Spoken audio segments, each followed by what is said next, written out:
Hallelujah. Blessed morning, brothers and sisters in Christ. I hope and pray that all of you right now are doing well by the grace of God. And this morning, again, I would like to bless the people of God with the Word of God. And of course, tayo din po ay once again, makikiinom mula sa salita ng Diyos, kakain ng tinapay ng buhay. Hallelujah. Without the Word of God, I tell you, or should I say, the Bible tells us we will be defeated by the enemy. Kailangan po talaga natin ng Word of God every day. It is our water, our bread, our light, our fire, our power. Without the Word of God, we will be powerless. Kaya ngayong umaga, it's good to, it's like 7:27 here in the Philippines. It's good to begin our day with the Word of God. Amen. And also prayer. Now, I would like to share with you this message because Christian life is a life of, often it was being described by Apostle Paul like one running in the race. So in running, in this message, we are told to run in order to win. Hallelujah. Sabi nga, tumakbo, hindi lang for the sake of tumakbo, but to win. Amen? So, marami po kasi ngayon ay tumatakbo pa atras. There are many Christians right now that's running the race of faith, going backward, which is not good. So, kailangan ng pagtakbo po natin forward po. Amen? Hallelujah. So, please share the video and this message to your people and to your loved ones. We have to educate our people with the Word of God. Kailangan po natin silang abutin, mga kapatid. Kailangan po natin silang agapayan, turuan. Hallelujah. Okay. So, allow me to read 1 Corinthians chapter 9, verses 25 to 27. Everyone who competes in the games exercises self-control in all things. They then do it to receive a perishable wreath or crown, but we Christian, an imperishable. Therefore, I run in such a way as not without aim. I box in such a way as not beating the air. But I discipline my body and make it my slave, so that after I have preached to others, I myself will not be disqualified. This was Apostle Paul. And in his message alone, we're going to have four ways to win the race of salvation. That's why this message again entitled, Run to Win the Race. Do not just run for the sake of running, but win. Nung pinag-aaralan ko po, while I was studying this text, I misunderstood this actually. I thought that those who are in this race are both Christians, are all Christians. Meaning, sa track and field, meron po yung mga course. In track and field, there are courses there, and like 7 or 8. And each course, there is the athlete at competitor yung mga competition yun. I thought that mga Kristiyano yun nagko-compete. But no. That is that is not how Apostle Paul portrayed this. In fact, yung competition natin dito is not Christians. Otherwise, maglalabanan tayo, no? Parang isang salvation. Kung sino makauna, save. Kung hindi makakuha, perish. Ganun ba yun? Hindi. Parang human effort na mangyari. Hindi po. Yung kalaban natin dito, na gustong kunin yung gift of salvation ng Diyos, gustong unahan tayo ay ang Diablo. Of course, hindi naman sila maliligtas eh. Ang gusto lang nila, mapahamak tayo. What's the use of running if there's no reward? What's the use of aiming to finish the goal if there's no benefits for that? So, This race is the race of salvation. That is our great reward, the greatest gift of God. We call that reward because in this picture, in this context, ginamit siya as the goal why you run. And here, we're going to discuss about how to win, how to run in order to win the race of salvation. First, sabi ni Apostle Pablo dito, you have to exercise self-control in all things. You have to exercise self-control in all things. Yung word na self-control dyan is the same as temperament or self-restraint. Yung Greek word niya na ekratenomai. Ekratenomai. Okay? So, we have to learn to control ourselves. To control ourselves, it means to know when to stop it or when to let it go. So, hindi lang ito yung self-control na puro pigil. To control oneself, you should know when to release your emotion, when to stop it, or parang alam mo yung aso, kailangan mo siyang pigilan. Otherwise, mga God. That is what it means to have self-control. And in all things. In all things means all things. All things that has to do with our life in this world. Ito yung kadalasang kulag sa atin, self-control. Sa maraming Kristiyano. And nobody can perfect this one. Walang makaka-perfect po dito sa exercise nito. That's why this exercise should be done daily. Are you with me? Yes po, dapat po yan ginagawa araw-araw, yung self-control na yan. Hindi po yan na yung once and for all. That must be a daily walk with Christ. That must be our, sabi nga aim. Sa King James, ang ginamit na word is, every man that strives for the mastery is temperate in all things. Imagine that, yung word na mastery. Yung to struggle. Yung gusto daw manalo, kailangan meron kang temperament. Yan. Yung pag tinignan mo po yung gumamit ka ng concordance, yung word na kratiomahi ay it means to exercise self-restraint, semicolon, in diet, talking about food, and in chastity. So, unang panahon, ito yung problema ng mga taga-Korinto. Pagkain, lack of discipline sila. Hindi remember when in First Corinthians alone in chapter 11, doon natin kadalasan tinitake yung text para sa Holy Communion. Ginagawa po nila yan ang literal doon, at ang number one problem ng mga taga-Corinthian, and in fact, some of them died untimely because of ignorance. Hindi sila marunong mag-perform ng maayos ng Holy Communion. So, hindi pa nakagather lahat. May lasing na, yung iba busog na. Ganun, kasi literal po yung Holy Communion nila doon. Talagang hapunan. So, yun yung problema ng Corinthian people. Lack of restraint. Hindi nila mapigilan yung kanilang tiyan na kumain ng kumain. At of course, meron ding involvement ng sexual immorality. So, both some of us, we might not be weak in that particular area. Hindi ka man, ako kaya kong sa umaga kape lang po. I have no problem with whether I will eat bread or no solid food in the morning. That's not my problem. Compare sa iba, maring yan sa inyo po, maring yan ang problema nyo. But it doesn't mean na magaling ako sa inyo, no. Mayroon akong weakness. That I have to master myself. I have to control myself. Some might be weak in money. Some might be weak in sexual immorality. Some might be weak in food. Some might be weak in their character, in particular, impatient.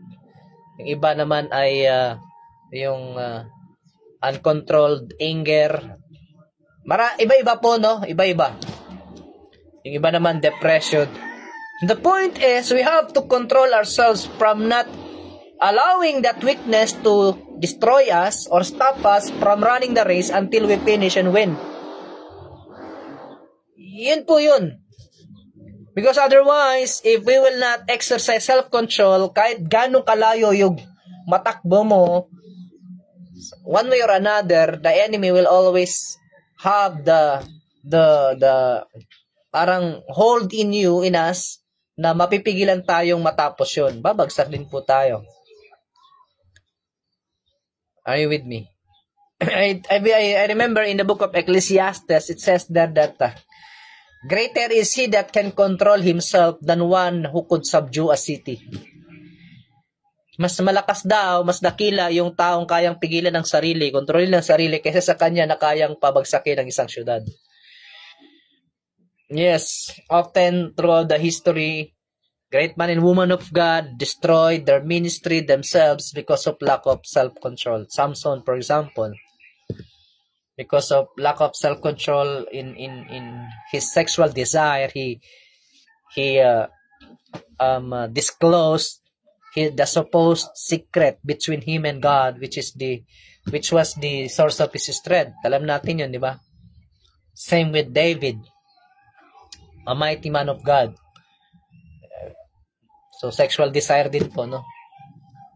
So, yung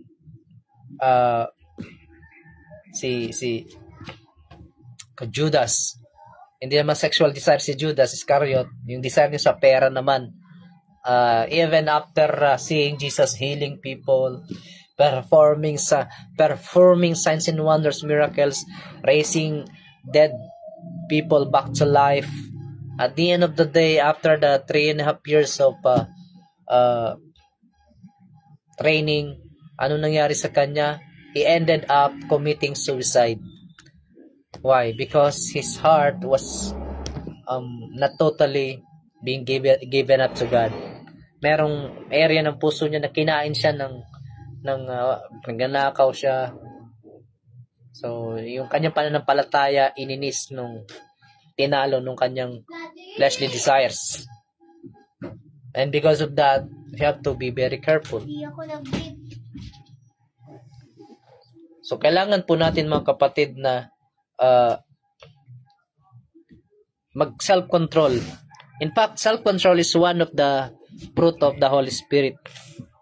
You know that? The fruit of the Spirit is love, joy, peace, patience, kindness, faithfulness, then sa panghuli yung self-control. And without self-control, we will going to have problem after problem. Lalo na sa decision making, no? There are people, great man and woman of God na naging impulsive pag galit. I remember yung mga sabi nila, wag kang basta do not make a big decision when you are angry or sad, or meaning when you are emotionally troubled. You have to be silent during that time. So, lalo na kapag ikaw ay nasa authority. Remember the king. Pagka nagagalit ang hari, ay syempre may full authority yan. So, delikado kapag wala yung self-control. Pagka naisipan niyang salakayin ng isang syudad, so imagine that dahil galit ka lang, nainis ka lang, so papatay ka ng maraming tao. Self-control is very important. In the ministry, mga kapatid, lalo na, ministry meaning you will be facing people, you are facing people, you are leading people, you are accountable, responsible for them. So what you will say, what you will do, eventually will going to have impact in their lives, and it's either they will be blessed or perish because of what you say and what you do. So be careful. We pastors, church leaders, should know how to exercise self-control in everything, in all things. Amen. And without that, there's always a hold of the enemy against us. Kaya Apostle Paul was one of the example here. In fact, one of the encouraging and at the same time admirable to this man was when he decided to when he decided to stay single for the sake of the gospel. Are you with me? Kaya napakalaga po ng self-control.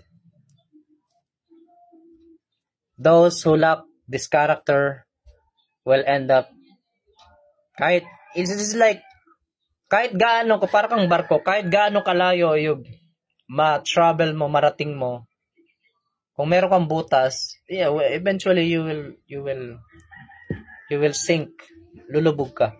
So self-control is like a hole in our the lack of this weakness is like a hole in our behavior. Kaya dapat meron tayong pagpipigil sa sarili, lalo na yung mga kabataan, no? Because kabataan, they are that immature in that. So we too, we should discipline ourselves. We should have self-control in all things. We should exercise this daily. When Jesus said to his disciples, if you want to become my followers, you must deny yourself. It's like denial, self-denial in that passage means you have to day by day walk with Jesus, thus controlling your resisting your old nature, sinful nature. Hindi naman totally nawawala yun in an instant. 2 Corinthians 5:17 says, if anyone is in Christ, is a new creation. Behold, all things has gone, new things has come. But yung word na the all things has God, it means you've been born again. Your spirit has been renewed instantly, completely. But your mind, your emotion is still in the process of being sanctified. And your body is yet corrupted. Kaya nasa pakipagdigma pa tayo dito. Hindi pa tayo perfecto completely. Our perfection will going to happen at the coming of Jesus. That's why the promised salvation is still a promise. It must be fulfilled at the coming of Jesus. Marami yung iba nagkakamali sa pangunawa about salvation and thus believing na once you get the promise, you will always have that promise. No. That's why Jesus requires all of us to remain in Him. And to remain in Him means to be able to control oneself. To be able to bridle your tongue just when your tongue will going to speak out, cursing, evil words. Yan ibig sabihin ng self-control eh. For example, anger. Anong sabi doon ng James? Let us take a look at the book of James. James, let everyone, anong sabi doon? Learn to what? Learn to quick to listen, slow to speak, and slow to anger. That's, I think, in chapter 1, verse 19. Right? Because the anger of man, there is the anger of the Lord, which is holy, but the anger of man does not produce God's righteousness. So tayo, paggalit, kadalasan, kung ano na lang, alam mo yun? So if you are angry, bridle your tongue. Pray. Dahil kung hindi ka marunong magpigil sa sarili mo, every futile word na lalabas sa bibig mo, sa bibig natin, that will make us sinning against God. So bridle your tongue. When you are angry, sabi ng Ephesians 4 26-27, be angry and not sin. Do not let the sun go down on your anger. Do not give place to the devil. And it means if you are angry towards your neighbor, your loved ones, spouse, whatever that is, you must, before the sun would go down, you have to reconcile. You have to forgive. Do not let that anger rest in your heart and mind, because that will make you sin against God. So, and even in forgiving people, or one ay humingi ng tawad at maghumble, it takes self-control. It takes self-control. Kailangan talaga ng self-control. Diba? Hindi madali humingi ng tawad, lalo pag prideful and arrogant person ka. And also, it's not an easy thing to forgive if you are a person that has hatred and wounded in your spirit. Forgiving people, it costs you to deny yourself entirely. Amen. So exercise self-control. That's very important. Especially when you are again about to make a decision, a big decision. Yung mga hari sa history ng Israel, they fail in this one. Even Noah himself, when he became victorious over the flood, he and his family alone were survived. Yet he failed to control himself. He made himself drunk, and because of that, Ham disgraced him. Diba? Yung kahubad siya doon sa sa kuweba. Mainom siya. Pinahiya siya nung kanyang anak. That's his failure. Of course, kasalanan yun ni Ham. Disrespecting your parent is dishonoring God. But nevertheless, may pagkukulang din doon si Noah. So the point is, we have to abide in this teaching of Apostle Paul. If you want to run in order to win the race, again, do not just run, but win the race. First, you must exercise self-control in all things. In money, in food, in sexual desires, in your desires read about it, if it has to do with your career or so whatever it is, exercise self-control in order to be able to establish God's righteousness. Number 2, second thing that we have to do in order to run and win the race. Number 2, you have to look for the eternal reward or crown. Eternal crown. Hallelujah. Sabi ni Pablo dito, everyone who competes in the games exercise, okay, verse 26 or 25, the second clause, those who are athletes, they run and exercising self-control, they do it to win, so as to receive a perishable wreath or crown. Yung mga athlete, they exercise self-control, they run aiming to win. Kasi competition yan eh. And yet, ang tinatatanggapin lamang nila or tinatanggap nila yung perishable wreath or yung gantimpala na pansamantala lang. Whereas we Christians, if we are to do this, sabi ni Apostle Pablo, and we should do this desperately with determination in our heart, in order to receive an imperishable crown of glory, na binabanggit ni Apostle James in James chapter 1 verse 12. Blessed is the man who stay faithful even in the middle of trials, for after the trials he will receive a crown of life, which is eternal life. Amen. So, we have to, kumbaga kung sila, determined sila, passionate sila, motivated sila, just to make themselves famous, yun yung mga athlete, kasi pag nanalo ka, of course, materially, financially, socially, your life will be changed, but all of them are just temporary. Kasi dito sa lupa, lahat ng bagay temporary. But here, the encouragement is, if those people, those athletes, they gave up everything so as to discipline themselves, so as to win, so as to run and win, in order to receive the reward, the crown, the medal, the money, the influence, the power, the wealth, na temporary. How much more we Christians? Should we not run and exercise self-control all the more than them? Tayo ba, hindi ba dapat mas lalo pa tayong mag-control ng sarili natin? You see that? So, when you run, look for the imperishable crown. Look for the imperishable reward. Kailangan nating makita yan. Kailangan nating tingnan yan. so that your running would not be in vain. Ang sabi ng Philippians chapter 3, looking for the reward, the upward call of God in Christ Jesus, which is eternal. Amen? So, saglit lang po lagyan natin ng caption itong ano natin.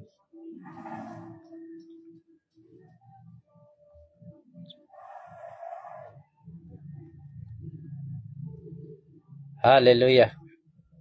Are you learning, mga kapatid?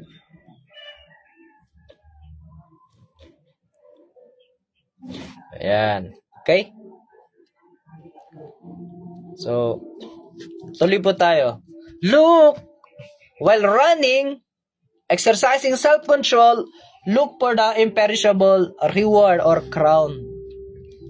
Hindi pwedeng tumatakbo ka, nasa kaliwa, nasa kanan, yung pananaw mo, paningin mo. No, walang ganun. You have to focus on your goal. And in your goal, there is the reward. Hallelujah. Meron kasi mga tumatakbo, basta makatakbo lang. Kumbaga, basta matapos ko lang to, okay na ako. No, do not just finish, but win. Well, in fact, in 2 Timothy chapter 4, yung sinabi ni Pablo, I finish my race. Yung word na finish naman doon, nasa konteksto yon ng victory.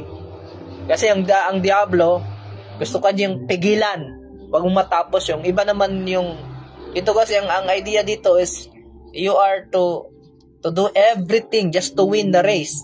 Doon naman sa kabila, you have to do everything just to finish the race, no?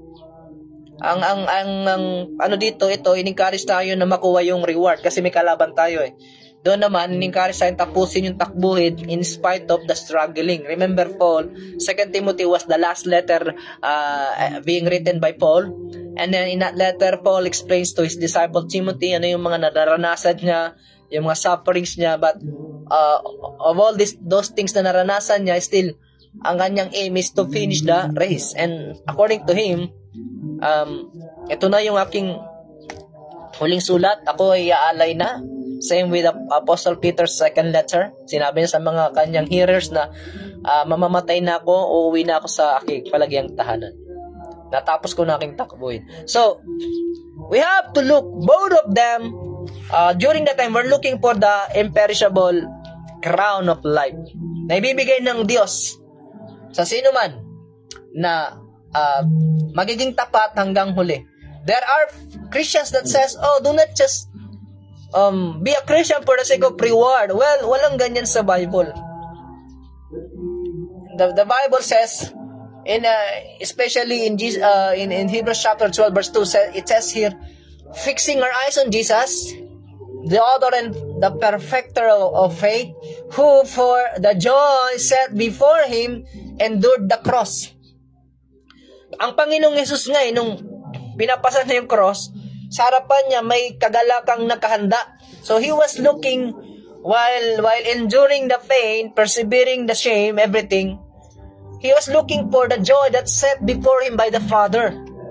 Yun yung reward niya eh. Yun yung reward ng Son of God, yung joy. Likewise, we too, merong kantimpala, may reward na inilagay ang Diyos sa atin, so that would serve as an encouragement to those who's running, who are running in this race of salvation.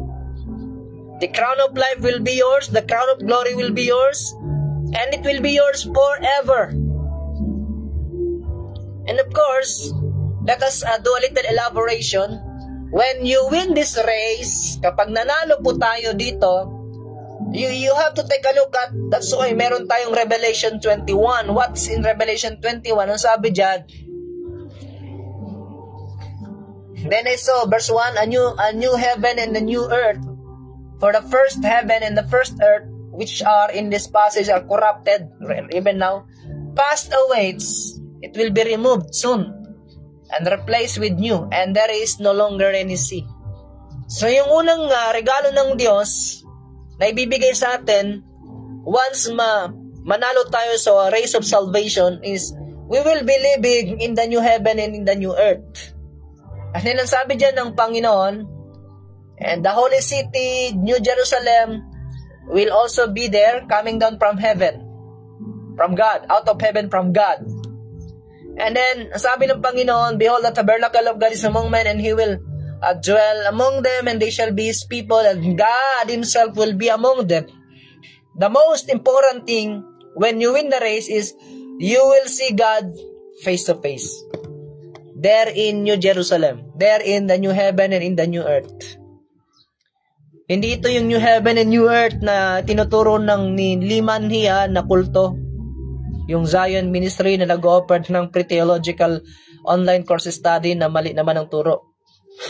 Ito po yung totoong new heaven and new earth.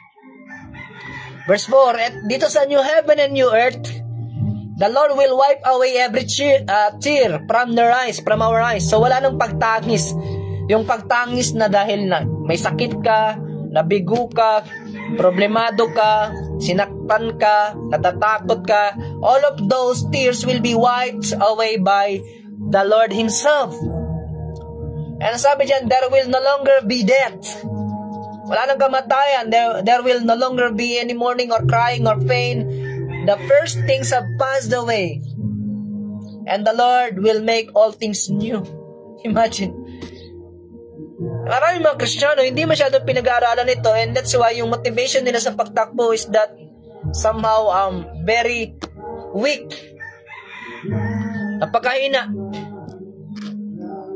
Kailangan po natin na ma-boost up yung ating faith. Yung faith natin maging hope, then hope, maging love for the Lord. So, wag ka lang yung ayoko na sa earth, gusto ko sa heaven kasi magulo no? Hindi yung parang ginagawa mong takbuhan ng langit. What if yung earth magbago? Then suddenly yung poverty mawala, palitan ng prosperity. Dito na muna ako, ayoko muna sa heaven. Ganun ba yun? Di po, maling motivation yung do not just be in heaven. Do not just desire to be in heaven for the sake na tatakas ka lang sa lupa. But rather, desire to be in heaven simply because that is our eternal place. That is our imperishable portion. Place of reward. There in that place, we will live for eternity. There in that place, we will be forever young. We will be forever peaceful. We will be forever worshiping God without interruption. We will be forever knowing Him, having a mind that is complete and has no limitation, acquiring God's knowledge for eternity. So, that is the right motivation in going to that place. Romans chapter 8, you take a look at that. Ano sabi po dito? Ang sabi dito, verse 18, for I consider that the sufferings in our running and controlling oneself, there are sufferings that we have to go through. But that sufferings, according to Apostle Paul, for I consider that the sufferings of this present time are not worthy to be compared with the glory that is to be revealed to us. Merong glory na i-reveal Yun yung dapat mas tingnan natin kaysa dun sa suffering. Para yung katulad ng babaeng nanganganak, di ba? Hindi man tayo mga lalaki, hindi man natin narasa manganak. So, yung masakit, pinaliwanagan ng isang doktor, yung buto nila ay, in the meantime, merong part ng buto nila, yung tawag na sipit-sipitan, binubuka talaga yon para makalabas yung bata. And it's that vein is like, temporarily, masakit, parang you almost wanted to die. Unimaginable, that's the right word. But that's temporary. But after the giving of birth to a child, nakakalimutan ng nanay yung sakit, right? Kasi nakapokus na siya dun sa bata. That is the same thing sa ating pagiging Kristiyano. If we will learn to look on the reward, we will begin forgetting about the pain, the sufferings. And that pain, the sufferings will turn into joy. Mapapalitan nyo ng joy, the joy of salvation, the joy of receiving the glorious reward. Jesus, was looking for the joy that set before him by the Father, enduring the cross, enduring the shame. Nararamdaman niya yung sakit, nararamdaman niya yung naririnig niya yung panghihiya, panghahamak, but he managed to just ignore them because he let himself be captured by the joy that was set before him. In the same way, we should do the same. We should imitate the Lord here. Gayahin natin ang Panginoon dito. Because of the joy set before him, he endured the cross. Likewise, because of the imperishable crown that eternally will be ours, we can be able to endure, exercise self-control in all things, winning the race. Amen? Kaya maraming tumitigil sa pagtakbo kasi hindi sila sumusunod sa patakaran. Hindi sila sumusunod sa rules na binibigay ng Panginoon. We cannot win this race just using our own thought and our own effort. We need the grace of God. And the grace of God tells you, look for the imperishable reward. In fact, yung pagbabalik muli ng Panginoong Yesus, according to Titus chapter 2 verse 13, that is our blessed hope. Waiting for the blessed hope of our great God and Savior, Jesus Christ. Eh, nandun yung ating blessed hope yung pagkatubos natin. So we have to wait eagerly, anxiously, waiting for the coming of Jesus while running, while exercising self-control in all things. Amen? This, in fact, will gonna make your running joyful, exciting, full of hope, full of courage, full of expectation from God. Maraming mga Kristiyano, alam niyo po, sabi na boring sa church. You know why boring? Mali kasi yung inaasahan mo sa church. Mali yung, kumaga, nasa tamang lugar ka, pero mali yung expectation mo. Si Pablo, binalaan niya yung mga taga-Korinto, I am afraid that when I come to you, you will be expecting a different me. Kasi may mga ibang apostol doon, nagpapakilala ng ibang itsura ng, ano ba ang ibig sabihin ng maging apostol? Kasi Pablo, apostol siya pero simple lang yung buhay niya. Yung mga super apostle, mga deceiver nung panahon na yun, even now, sila yung mga nagpapakita ng mga sasakyan na parang ito yung blessed kami kasi meron kami ganito. Blessed ako kasi meron akong Americana, maganda yung salpo, etc. More on physical, more on yung confidence nila, yung boasting nila is more on the flesh, not in the spirit. Paul was telling the Corinthians, do not expect me to be having that kind of figure or image when I come to you. I am not like them. So likewise, the reason why many Christians felt bored in the church is because they're looking for the fleshly desires instead of looking for the spiritual desires, spiritual pleasures, spiritual encounter. They're looking merely for the flesh, to satisfy their flesh instead of satisfying their spirit. Nagkakaroon ng kamalian. Kaya, we have to change our perspective in that one.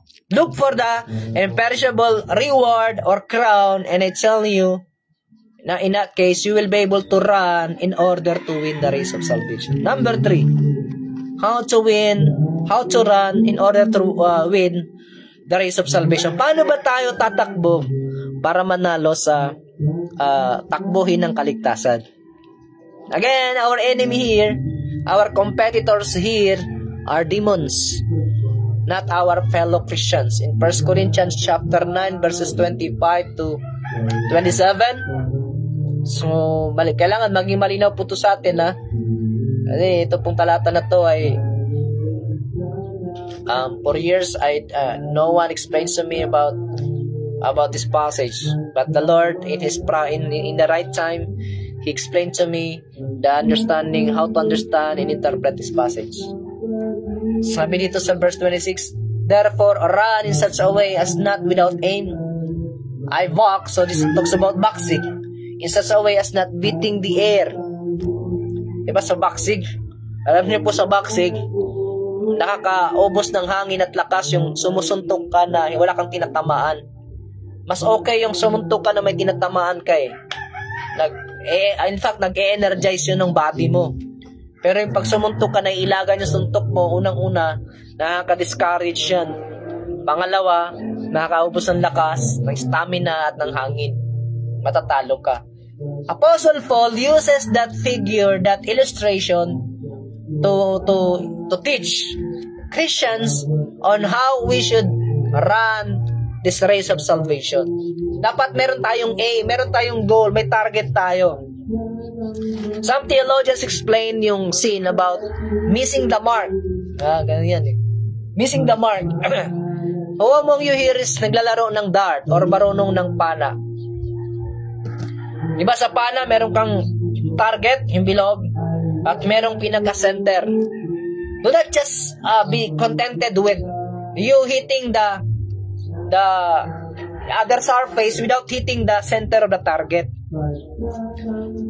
Sa dart, ganun din po. No, meron yung yung tinatawag na bullseye. Dapat nabubullseye natin yan.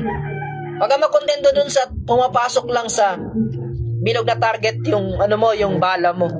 Otherwise, naging dyan kapag kaganyan, parang nagiging average lang po tayo. Mediocre, kumbaga.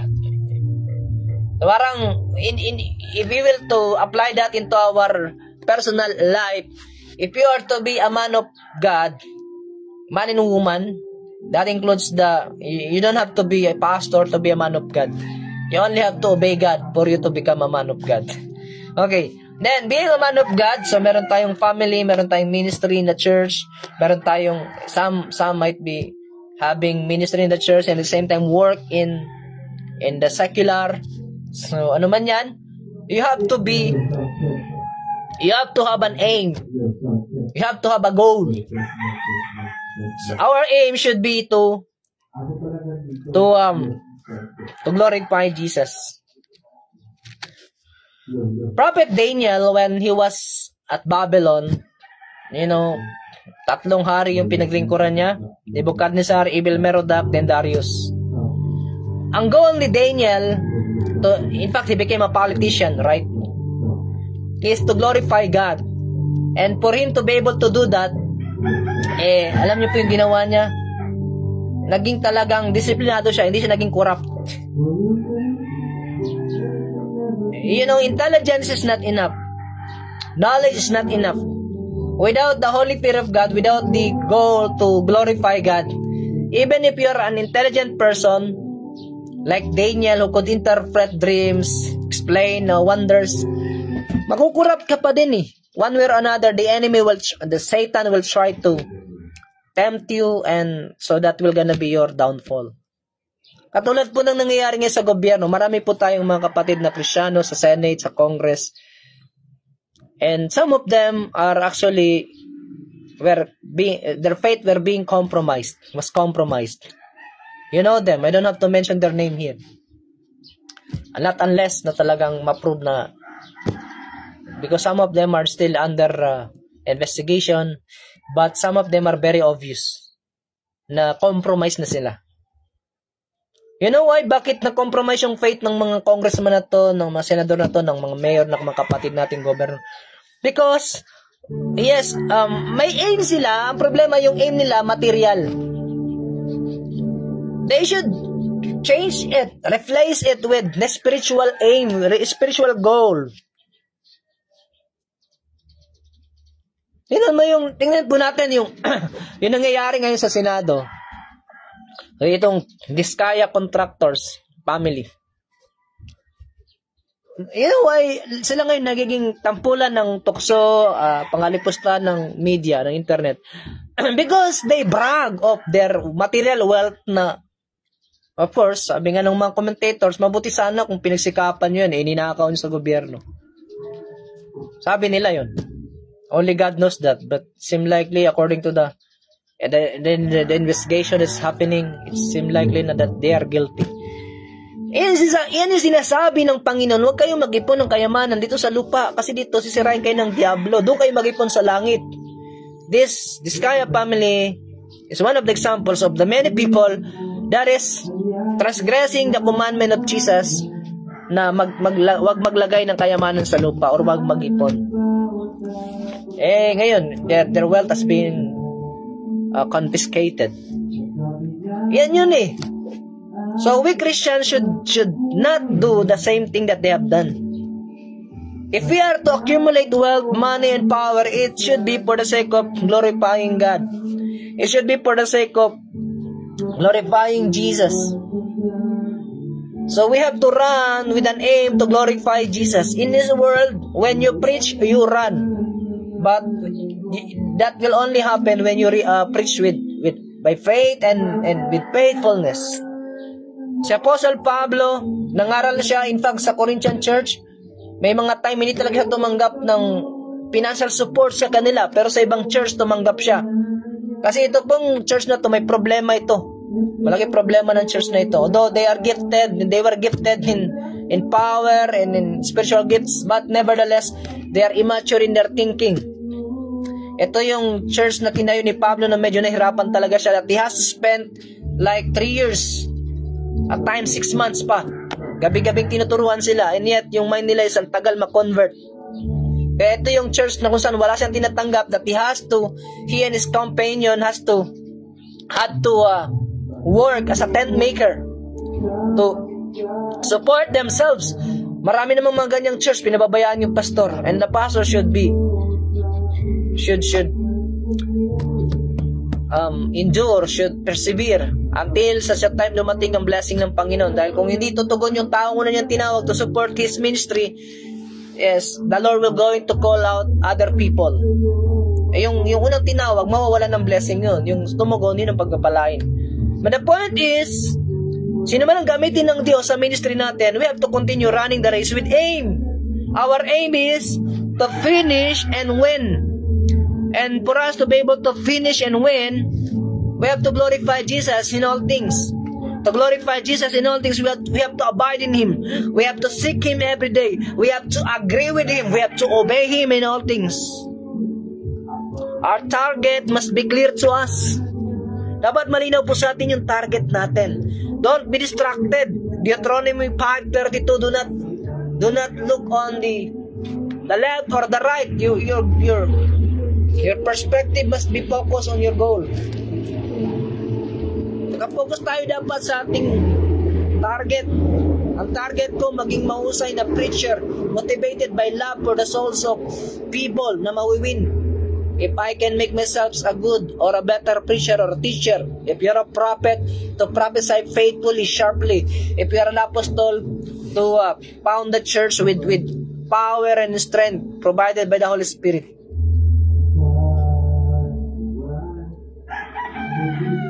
So, run with an aim. Like for example, di ba sa mga churches natin may discipleship training? Ano ba yung purpose ng discipleship training? Para masabi lang merong training? Para masabing meron tayong mga attendees, may mga workers? No. Ang purpose ng discipleship training is for one to be able to walk, think, speak, live like Jesus in His world. And to be like Jesus is to have a heavenly perspective, and at the same time offering themselves for the sake of others. Yan ang purpose ng discipleship. Hindi po yung masabi lang na parang ginagawa nating report na lang.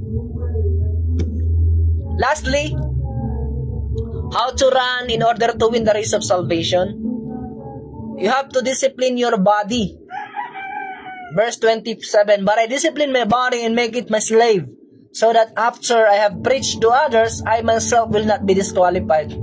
Those who do not discipline their body and make it themselves their slave will eventually become a slave to their body. And if you will become a slave to your body, even if you would preach to many, at the end of the day, eventually, you will become disqualified. What a sad story. Like Judas. Maraming nagsasabi si Judas daw hindi ligtas nung nagsimula ang pagtawag sa kanya ng Panginoon. Wrong! Ang Panginoon ba, tatawagin ka para hindi ka maligtas? Nung tinawag siya ng Panginoon, pinangakuan siya ng salvation. Hindi siya pinili para mapahamak. Yung ganong idea, that is wrong in terms of knowing the character of God. Sabi nga niya, He wanted all to be saved. Yung Calvinism idea ng predestination, ng salvation, na predestination, may pinili siyang maligtas, may pinili mapahamak. That is wrong. Si Judas, hindi niya dinisiplina yung kanyang katawan, yung kanyang isip, Ang nangyari, siya yung dinisiplina noong ginawa siyang slave, sinabdyo siya, at siya na disqualified. Ganon din, marami yan. Andyan din si Demas. Sa Colossians chapter 4, I think verse 10, kasama pa siya ni Pablo. But then again, sa second letter, last letter ni Pablo, si Demas nawala na sa kanya. Nagpunta na naman, bumalik na naman sa mundo because he still loved the present world. So, since Demas failed to love the eternal world, which is heaven, he failed to be a citizen of that place. What a sad story. Even after accomplishing many things, hearing Paul preaching, and he himself, I believe, preached to many because he did not discipline his body. Ano nangyari sa kanya? He was disqualified. That's why Apostle Peter says in 1 Peter chapter 2 verse 11, tingnan po natin ito. I urge you, brethren, I urge you as aliens and strangers. Tayong mga Christians in this world, we are just aliens and strangers. And Peter here talks about our spiritual citizenship. Opo, hindi tayo yung alien in a literal way. So, as aliens and strangers spiritually in this world, to abstain, we are urged to abstain from fleshly lusts which wage war against the soul. Kailangan daw po tayo ay mag-abstain. Diba, yung self-control kanina, disciplining, ito po yun. I-abstain natin yung ating sarili sa mga fleshly desires or lusts. Na ito yung nakikipagdigma laban sa ating spirito or kaluluwa. That is why yung Christian walk, Christian life is a life of war against the fleshly desires. It is a life of walking with Jesus, denying oneself, denying the sinful nature. And kailangan ma-master natin ito. Romans 12:1, we are called to offer our body as a holy and living sacrifice to God, as an act of our spiritual worship, pleasing to God. Amen? Make our body a slave to Jesus, a slave to righteousness, not to unrighteousness. Romans 6:11-13. So that we will not be disqualified. That's the point. So that we will not be disqualified. Paul was talking to the Christians. Kaya yung one save, always save, medyo mali dito eh. Hindi medyo mali talaga. Kasi even Paul himself, at that time he was saved already, he has the promise of salvation. He was preaching, and yet he said, I will have to discipline myself, otherwise, I will be disqualified. Ibig sabihin ng word na disqualified doon, to be cast away, may takwil. Pag tinakwil ka, hindi ka saved. Yung Laodicean, sabi ng Panginoon, binigyan siya ng warning, pag hindi ka nagrepent, I will spew you out of my mouth. Isusuka kita. Pag sinuka ka ng Panginoon, hindi ka naligtas nun. It's like figuratively, you're being disowned. Ang makapapasok lang sa heaven, yung tinatanggap, pinaangkin ng Diyos sa Kanya. If you will be disowned, that means wala kang connection sa Panginoon. He will say to you, I never knew you. Matthew 7:21. That will going to be the greatest tragedy that one will gonna experience in this world. To be disowned by God. Lucifer was disowned by God because of rebellion, because of his pride, together with the 1/3 of the angelic hosts. What would make us different from them if after being saved, we will fail to discipline our body, we will fail to exercise self-control in all things. We too will going to be like them, be disowned, if we will not hear or respond to this call of self-discipline. Kaya nga dito, sabi dito, win or run in order to win the race of salvation. First, to do that, you have to exercise self-control. Second, to do that, you have to look for the imperishable crown of life or reward. The wages of sin is death, but the gift of God is eternal life. Third, you have to run with an aim, and our aim is to finish and win. That is, daily we have to glorify Jesus. That will gonna be the only way for us to finish the race and winning. To glorify Jesus in all things. Lastly, to discipline our body. If you want to run in order to win the race, you have to discipline your body. You have to make it your slave. And not your body making you a slave. Kasi merong mga, yung sa Philippians chapter 3, Christians who make their belly their God. Tawag sa Tagalog niyan, Kristiyano. Kristiyano, yung malala niyan, Kristiyanak. Yung mga nag-aasal, hayop na uli.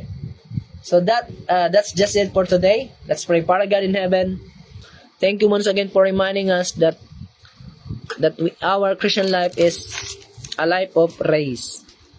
We should constantly, continuously running, not just for the sake of running, but in order to win the race of salvation, thus receiving the reward of righteousness, the crown of glory, and the eternal life that you promise to those who love you and will faithfully serve you. In the name of Jesus, thank you for this message. Amen. God bless you. Please share the video, the message. Shalom.